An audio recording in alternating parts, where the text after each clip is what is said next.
భారత్ పాక్ మధ్య యుద్ధ మేఘాలు కమ్ముకుంటున్నాయి. సరిహద్దుల్లో ఫిరంగులు గర్జిస్తున్నాయి. దీంతో ఎప్పుడు ఏం జరుగుతుందోననే భయాలు నెలకొన్నాయి. పెహల్గాం దాడి తర్వాత భారత్ పాక్ మధ్య ఉద్రిక్తతలు పతాక స్థాయికి చేరుకున్నాయి. సరిహద్దుల్లో దాదాపు యుద్ధ వాతావరణం నెలకొంది. పాకిస్తాన్కు గట్టిగా బదులిచ్చేందుకు భారత్ సిద్ధమవుతోంది. మరోవైపు భారత్ దాడి చేస్తుందనే భయాలు పాకిస్తాన్ను వెంటాడుతున్నాయి. దీంతో తన బలగాలు, కీలక ఆయుధాలను సరిహద్దులకు తరలిస్తోంది. ఓవైపు ఉద్రిక్తతలు కొనసాగుతుంటే మరోవైపు పాక్ బలగాలు కవ్వింపులకు తెగబడుతున్నాయి. వాస్తవాధీన రేఖ వెంబడి భారత్ పోస్టులపై కాల్పులకు తెగబడుతున్నాయి. అక్నూర్ సెక్టార్లోని కుప్వారా, బారాముల్లా జిల్లాల్లోని సరిహద్దుల్లో భారత పోస్టులే లక్ష్యంగా పాక్ ఆర్మీ తూటాల వర్షం కురిపిస్తోంది.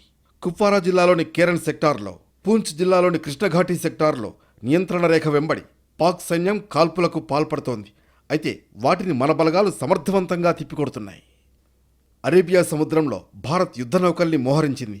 వెస్టర్న్ ఫ్లీట్కు చెందిన ఐఎన్ఎస్ విక్రాంత్ విమానవాహక నౌకతో పాటు ఐఎన్ఎస్ సూరత్ తదితర యుద్ధ నౌకలు పాక్ తీరానికి సమీపానికి చేరుకున్నాయి. ఏ క్షణంలోనైనా దాడులకు సిద్ధంగా ఉన్నాయి. ఇండియన్ ఎయిర్ ఫోర్స్ కూడా సిద్ధంగా ఉంది. ఇటీవల సెంట్రల్ సెక్టార్లో ఆక్రమణ పేరుతో ఐఏఎఫ్ యుద్ధ విమానాల విన్యాసాలు చేశాయి. 2 స్క్వాడ్రన్ల సుఖోయ్, మిరేజ్ యుద్ధ విమానాలు ఇందులో పాల్గొన్నాయి. భారత సైన్యం మెరుపు దాడులకు దిగే అవకాశం ఉందని పాకిస్తాన్ భయపడుతోంది. గతంలో సర్జికల్ స్ట్రైక్స్ అనుభవంతో ముందు జాగ్రత్త పడుతోంది. సరిహద్దులకు సమీపంలో గల ఉగ్రవాదుల స్థావరాలను ఖాళీ చేయిస్తోంది. మొత్తానికి పాకిస్తాన్తో యుద్ధానికి సర్వసన్నద్ధంగా ఉన్నామని తెలిపాయి త్రివిధ దళాలు.